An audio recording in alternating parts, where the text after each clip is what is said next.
honored to tell you that we've solved 7 wars, wars that were unsolvable, wars that couldn't be negotiated or done.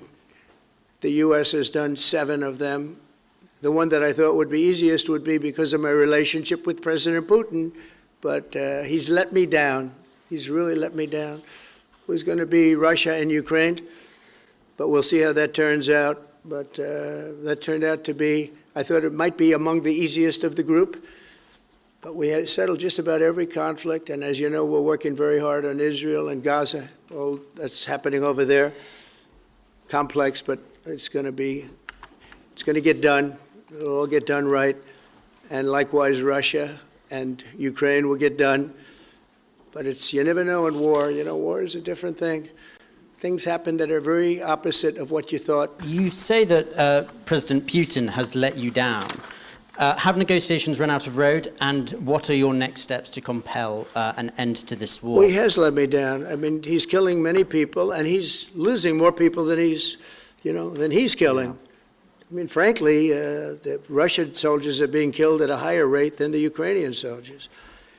But, yeah, he said, let me down. I don't like to see. It's death. You know, it doesn't affect the United States. We have, other than unless you end up in a world war over this thing, you could. This was a thing that would have never happened had I been president. If I were president, it would have never happened. And it didn't happen for 4 years. Most people agree it didn't happen, nor was it close to happening. And I spoke to President Putin about Ukraine. It was the apple of his eye. I've said that many times. It was. But he would have never done what he did, except that he didn't respect the leadership of the United States. They just went through the Afghanistan total disaster for no reason whatsoever. We're going to leave Afghanistan, but we're going to leave it with strength and dignity. And we're going to keep Bagram, the big air base, one of the biggest air bases in the world. We gave it to them for nothing. We're trying to get it back, by the way. Okay, that could be a little breaking news. We're trying to get it back because they need things from us. We want that base back. But one of the reasons we want the base is, as you know, it's an hour away from where China makes its nuclear weapons. So a lot of things are happening, but I am very disappointed in the fact that that one's not settled. To think that we settled Azerbaijan and Albania, as an example, it was going on for years. It was never going to be settled. If you remember, the prime minister and the presidents, they were there for many years. They said, when they were in my office, we settled. And they started off at both sides of the Oval Office, so far away. I didn't know you could be so far away. And as we were together for an hour, they kept getting closer, closer. And by the time we finished, we all hugged each other.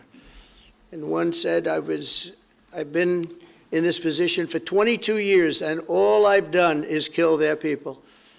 The other was there for 7 years, and all he did was kill their people. And we got it settled. And we did others, as you know.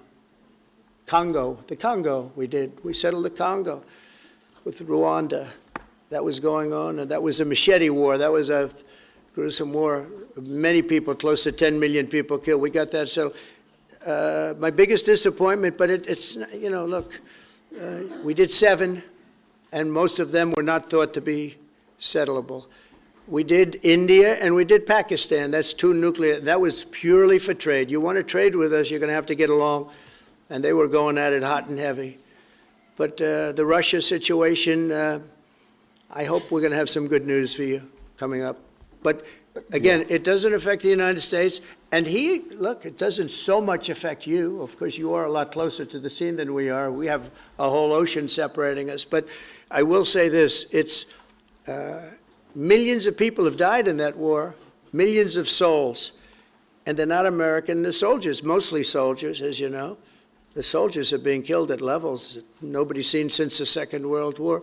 But they're being killed, and I feel I have an obligation to get it settled for that reason. Thank you. And just to add on that question, because we have to put extra pressure on Putin. And it's only when the president has put pressure on Putin that he's actually shown any inclination to move. So we have to ramp that pressure up. I think it's important to have this conversation in the context of what's happened in recent weeks. We saw damage and bombing to the British Council in Kyiv. These are targets that it was thought until recently were not targets that would be hit. The British Council, the European Union Embassy, the Council of Ministers, where President Zelensky's ministers work, was hit. Again, these were thought to be places that wouldn't be hit. And then the incursion into Poland last week. And if you put that together, what you can see is either an emboldenment or at least an increased recklessness on Putin's part. And that's why I said earlier that they're not the actions of someone who wants peace. So we have to ramp up. And we discussed earlier today, we have built the coalition of the willing with British leadership and French leadership, stepping up with military planning in the seas, in the sky, on the ground, and ramping up what we do with the Ukrainians themselves.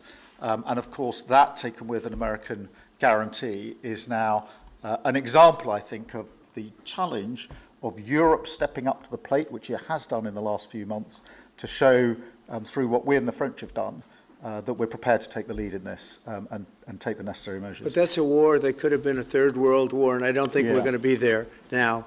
But that was heading to a third world war, and what a shame it is. What a shame it is.